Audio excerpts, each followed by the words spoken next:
আসসালামু আলাইকুম রহমতুল্লাহ। আমি ডাক্তার জিল্লুর হাসান রনি, কনসালটেন্ট হিসেবে জাতীয় অর্থোপেডিক হাসপাতাল ও পুনর্বাসন প্রতিষ্ঠান নেটওয়ার্কে কর্মরত আছি। আজকের টপিকসটি খুব সময় উপযোগী। এখন যেহেতু শীতকাল, এখন পাড়া মহল্লায় বা বিভিন্ন অফিস আদালতে আমাদের খুব কমন একটা খেলা খেলি, আমরা লাইট জ্বালিয়ে ব্যাডমিন্টন খেলি। তো এটার ক্ষেত্রে এখন আমরা এই সময়টাতে, শীতকালটাতে চেম্বারে এই ধরনের রোগী প্রচুর পাই। অ্যাঙ্কেল স্প্রেন নিয়ে বা খেলতে যে যখন পা মচকে যায়, আমরা এটা বইয়ের ভাষা অ্যাঙ্কেল স্প্রেন বলি। তো এটা খুব কমন শীতকালে ব্যাডমিন্টন খেলতে দেখা যায় যে পাটা মচকে যায়, সার্ভ করতে যায় বা সার্ভিস কোথাও খেলতে যায়, পাটা ঘুরে যায় এবং হঠাৎ করে পাটা ফুলে যায়, প্রচন্ড ব্যথা। রোগীরা অনেক সময় বলে যে আমি শব্দ পেয়েছি, কট করে একটা শব্দ হয়েছে, অথবা কেমন কেমন মচকে গেল বা গর্তে পা আটকে গেল বা পড়ে গেলাম আমি, আর পা হাঁটতে পারছি না, প্রচন্ড ফুলে গেছে। এই নিয়ে আমাদের কাছে একদম সরাসরি ব্যাডমিন্টনের মাঠ থেকে চেম্বারে চলে আসে। তো সেক্ষেত্রে এবং অনেক সময় দেখা যায় যে সিঁড়িতে নামতে যায় অথবা কোনোভাবে তাড়াহুড়ার মধ্যে থাকে, অথবা একটা সিঁড়ি কোনো কারণে মিস করে যায় অথবা পিছলে যায়, তখন আমাদের পাটাকে এভাবে ঘুরে যায়। আমরা যে পা এভাবে থাকে, সেই পাটাকে এভাবে না ফেলে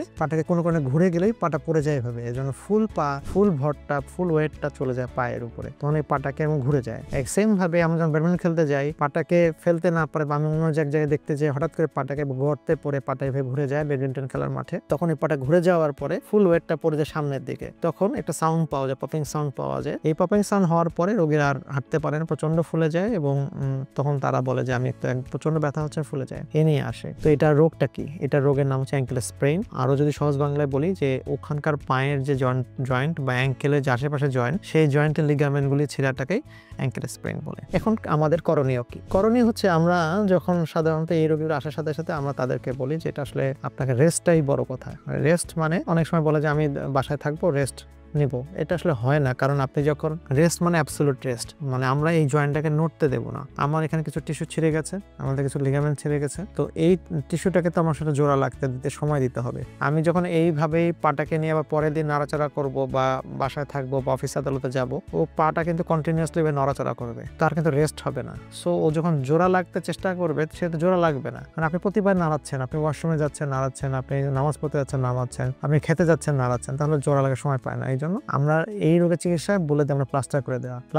প্লাস্টার মানে হচ্ছে এই পায়ের জয়েন্টটুকু আমরা সিমেন্ট জাতীয় জিনিস নিয়ে এটাকে আটকে দিয়ে দিই, যেন সে নাড়াচাড়া করতে না পারে। এর ফলে কি হবে, এই লিগামেন্ট গুলি আস্তে আস্তে আস্তে আস্তে নিজেদের মধ্যে কানেকশন হবে, জোড়া লেগে যাবে। সাধারণত আমরা বলি যে 3 থেকে 4 সপ্তাহ এই প্লাস্টার রাখতে পারলে খুব ভালো হয়, তাহলে জোড়া লাগার টাইমটা চলে আসে। অনেক সময় যদি দেখা যায় রোগীরা বলে যে আমি যদি স্যার প্লাস্টার না করি তাহলে কিছু হবে কিনা, বা অন্যান্য ভাবে কোনোভাবে কিছু ম্যানেজ করা যায় কিনা, যেহেতু আমার অফিস আদালত আছে বা স্কুল বা পরীক্ষা এগুলি আছে। তো সেক্ষেত্রে আমরা সাধারণত যে ধরনের পরামর্শ দিয়ে থাকি সেটা হলো, আপনি যখন একটু কষ্ট করে হলেও প্লাস্টারটা করবেন, তাহলে একটা নড়াচড়া হবে না এবং একটা জোড়া লাগার প্রসেসটা শুরু হবে। আর অনেক সময় দেখা যায় যে অনেকে অ্যাংলেট বা ক্রেপ ব্যান্ডেজ এগুলো দিয়ে পেঁচিয়ে রাখে, কিন্তু ওটাতে প্রবলেম হচ্ছে যে একটা কাপড় বা একটা অ্যাংলেট বা এগুলি তো আসলে আপনার এত বড় পাটাকে তো সে আটকে রাখতে পারে না, তো সে নাড়াচাড়া হবেই। সো যখন আপনি ক্রেপ ব্যান্ডেজ দিয়ে আটকাবেন, ঘুমের মধ্যে পা নড়বে, ওয়াশরুমে গেলে পা নড়বে, নামাজে গেলে পা নড়বে, খেতে পেলে পা নড়বে, খুব একটা আটকানো হয় না, এই জন্য এটা রেজাল্টটা ভালো পাওয়া যায় না। তো আমরা চেষ্টা করি প্লাস্টার করে দেওয়া, যেন একদম নাড়াচাড়া করতে না পারে, সে জোড়া লাগার প্রক্রিয়া চলে।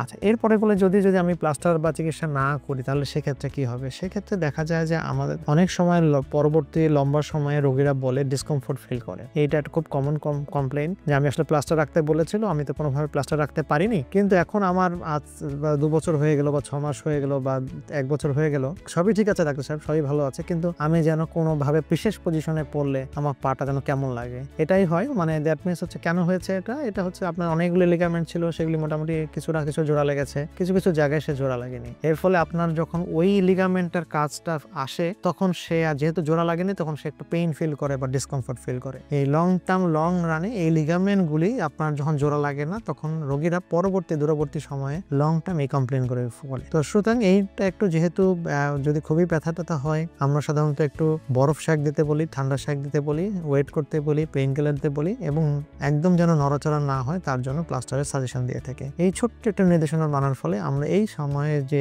শীতকালে যে আমরা এই ধরনের রোগ থেকে আসি বা এই ধরনের সমস্যা দেখা দেয়, এই ছোট্ট একটু প্লাস্টারের বা এটা ছোট্ট একটা নিয়ম কানুন মানলেই সহজে এটার সমাধান করা সম্ভব। সকলকে ধন্যবাদ।